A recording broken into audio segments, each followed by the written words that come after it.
have the luxury of making those kinds of decisions, especially in the short term. So regardless of what the commission does, there's an awful lot of work to be done. In a way, we've taken about 10 steps back from where we were, at least 10 steps back a few years ago. Starting in the early 80s, people like Jim, Tom, and a lot of folks, certainly a lot of people in Montana Power, realized there were big problems when we were developing energy. So a lot of work in the IRP to really building a conservation industry in Montana. Obviously, insulation is a big part of that. I mentioned earlier that you ought to be looking at the draft regional health that's available on the Northwest Power Plant Council website. And I asked them to put up comments too, which they did about a week ago. We got a letter from Ellen and actually, I'm sure all of you know here, reminding us who worked on the plan since back in 1980. They're asking good questions about the relevance of planning in this kind of strange environment where one state, Montana, is aggressively restructured, one state is taking a different approach, and Oregon, two states have said over our dead regulatory bodies, as their legislators saying that. How do you define it? Does efficiency, we used to say efficiency was dispatch, ramp it up, it's a market change. Now, the council, Betterview was saying, well, there's no cost to doing that. Instead, what we need is an efficiency resource available to help shave peak. And the problems in the region of the West Coast, when markets merged in the West Coast last year, was heavily a peak-driven problem. You can shave peak, particularly for industrial load. You can do an awful lot in terms of price, probably some reliability benefits. How you find reliability and possibly soften market power significantly as well. So it's important, not just because we like flowers and money, it's important for this.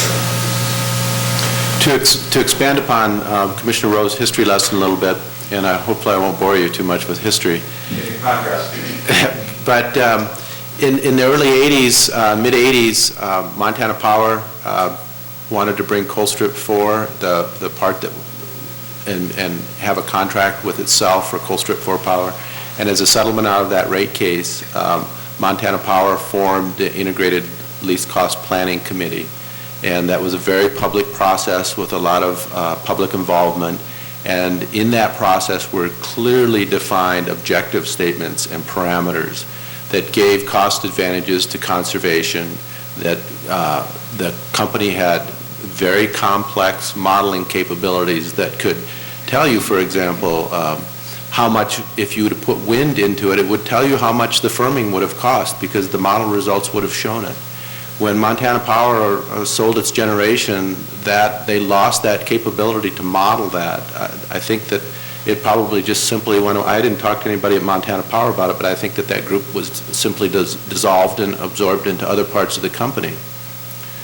So this case that you see here was more functional. It was a little more complicated than putting a graph up there and saying this block fits here and this block fits there, but not much more complicated, not nearly as complicated as the old ProMod models that Montana Power used to run. So this kind of, I'm going to kind of go into advocacy here. They didn't really define the objective function like they could have in the old integrated least cost planning mode. And there has always been, we have always, as a consumer council, advocated the default supplier be the distribution company. So I think that this train was heading down this track a long time ago, and that Montana Power missed an opportunity to use that planning process and ramp that back up to kind of head off some of the problems they have right now. And I'll allow my counterpart here a little chance. Hey, why don't you back? You have a Can you throw in the question about I think a lot of the conversation that's being talked about right now is shaped by the statute. Can you guys talk about how this decision is shaped by the state constitution requirement for a clean and healthful environment? My turn. Let's go here. Well, I'll try to answer your question, David, though it's not slightly difficult, but I wanted to respond, kind of follow up on what Bill was saying regarding conservation. I don't look at the issue as, how much conservation is out there. And that's an important thing to determine. I look at the issue as there is cost-effective conservation out there, and it should be acquired.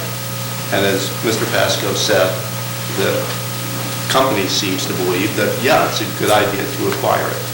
And indeed, there was testimony to that effect at the hearing.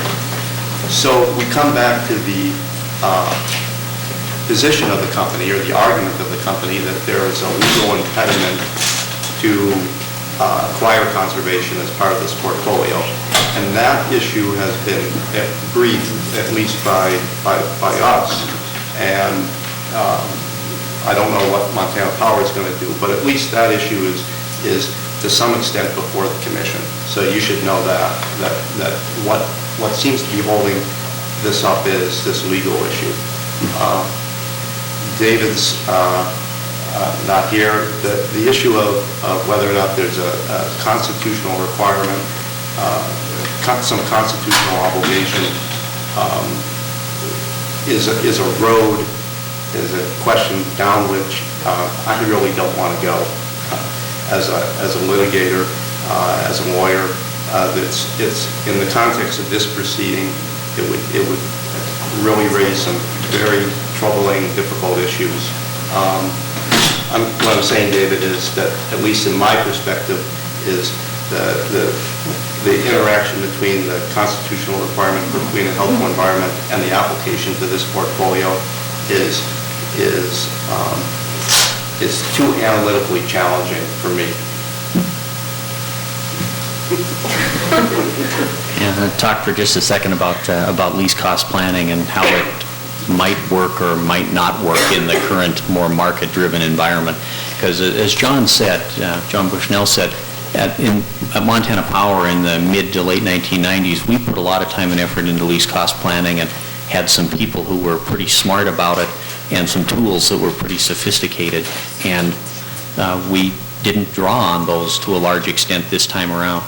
And the basic reason is that although the principles of least cost planning are good principles and they help you to think through the portfolio, the least cost planning tools that were developed in the late 90s work in a kind of a static, regulated environment a lot better than they work in a dynamic, unregulated environment.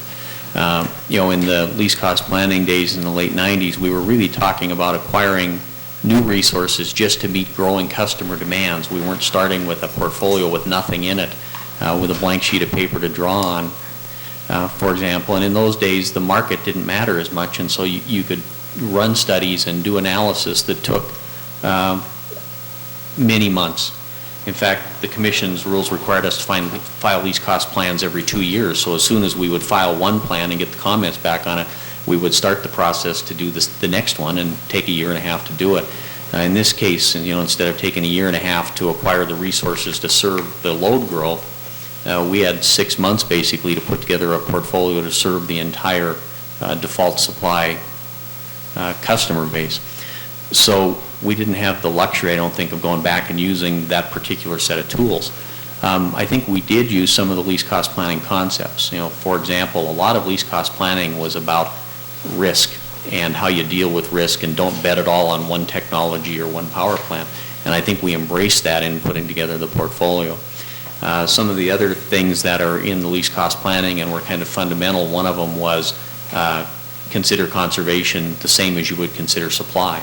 And we've talked about that tonight, and we obviously didn't do that. We're willing to talk about that and see if there's a way to do that going forward. But in this portfolio, we focused exclusively on the supply side.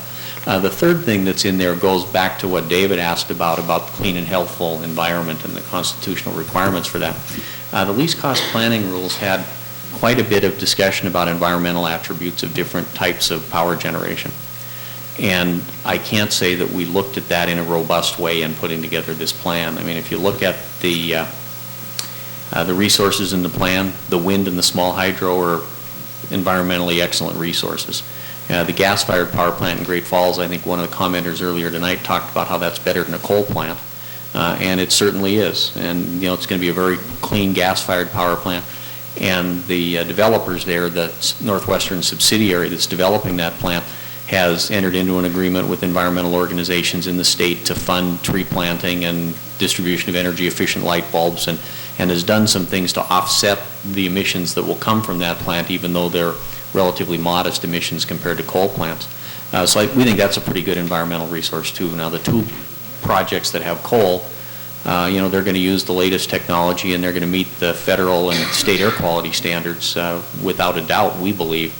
But whether or not there will be a legal challenge to that, and we'll have a judge tell us what the clean and healthful environment language in the Constitution means or not, I guess that's a chapter of this story that hasn't been read yet, or hasn't been written yet, and certainly hasn't been read yet, and we'll see where that goes. I think in defense of the coal plants, they're going to be relatively clean for coal plants, and they both do involve using the heat again in the drying process at the lumber mill and in the ethanol plant at Hardin. So there's some environmental benefits to the cogeneration or ancillary industrial process part of the plants, but they are coal plants. I'll say a couple things. Can you stick around for just a minute? Let's cut this off. I'm sorry. You can't leave. Let's come back to this. I'd like to just say a couple words. I appreciate you hammering on it, keeping this focused. This is going to have a big effect on the one-cut customers, have affecting everybody more so than them. One of the things that I'm really pleased with the current commission, that they came to the commission in a couple of years, is they all are sincerely concerned about low-income customers. Matt Rayner, who was providing review, Bozeman is particularly interested in that. He's really good engaged with members of groups who are here, and he does get it. There's all fair about it in their own way. There are a combination of tools, none of which are nearly adequate, with great discount, low-income energy assistance. The folks from Word and University are working on some customer service policy issues. Still have that closed out. Progress being made there. So I think everyone understands it's an issue. We're looking for anything we can do. Personally, one thing we don't want to think about is simply increasing the size of the USD. There are problems with doing that. Everything else. The level of Montana is lower than what was recommended by the regional plan. The regional lower, I think, what some other states retired in Washington. Montana really ran ahead with the programs being directly up close to our and back in about a period of time. But the problem bigger than this. Again, there is a huge effect on all of this. Yeah, I guess the one thing I would say, Bob, is it would be great if we felt there was some proactive nature to it. It is taking us come and hammer, so how it always feels. So if there more a sense of that, then maybe we feel we were kind of in it together trying to figure it out. That's right.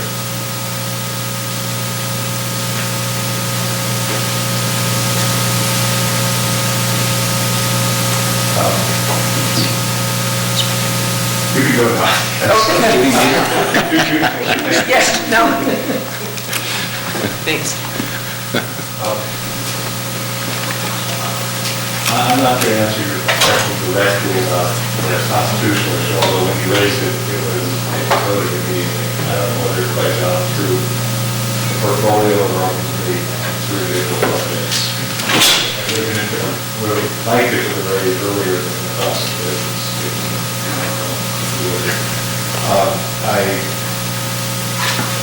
will say this, but I'm not going to say this before. I agree with Bill that NPC was in an unusual situation, partly because it was given a role that John wanted to have all along, but it was given fairly shortly before it had to take action. I think probably more it made it more a problem because it had high standards as a result of the SIP.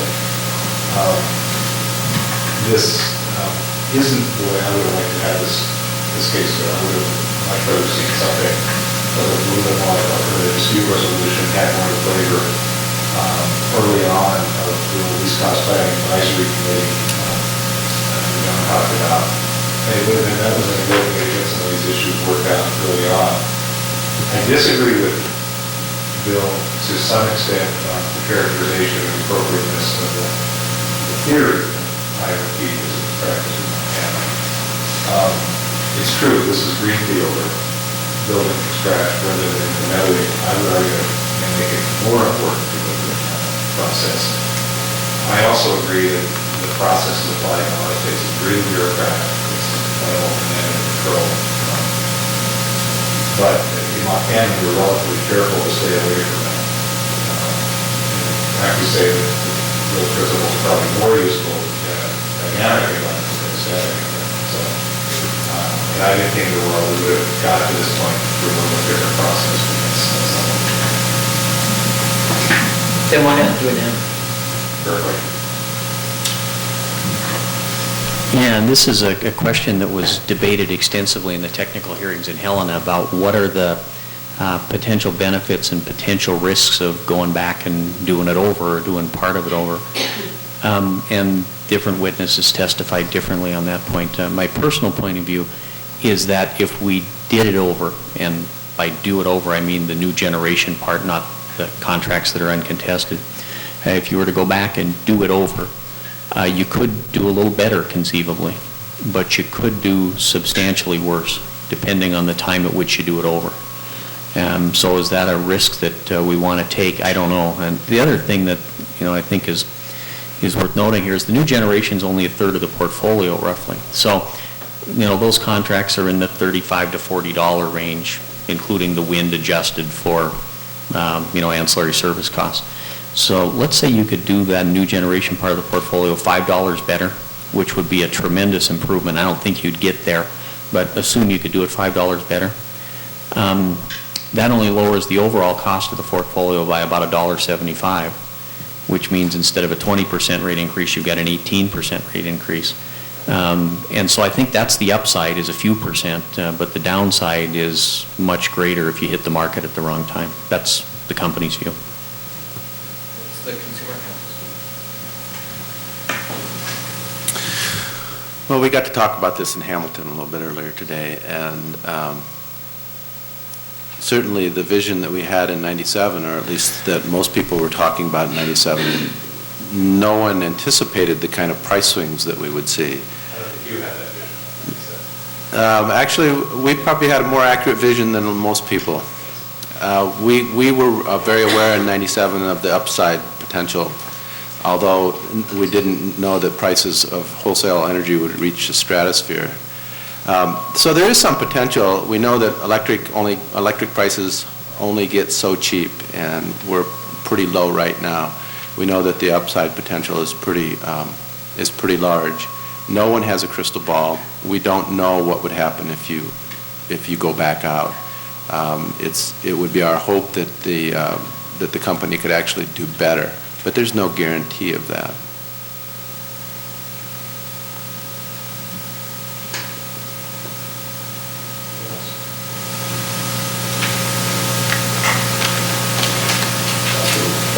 Thank you all.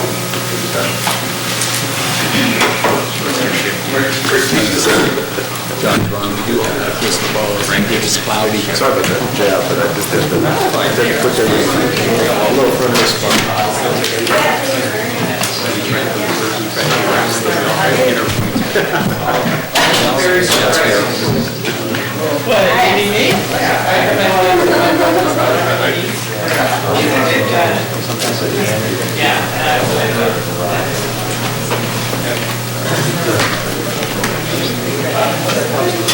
Good to meet you.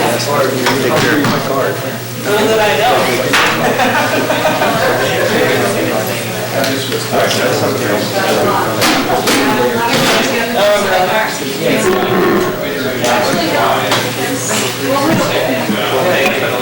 Yeah.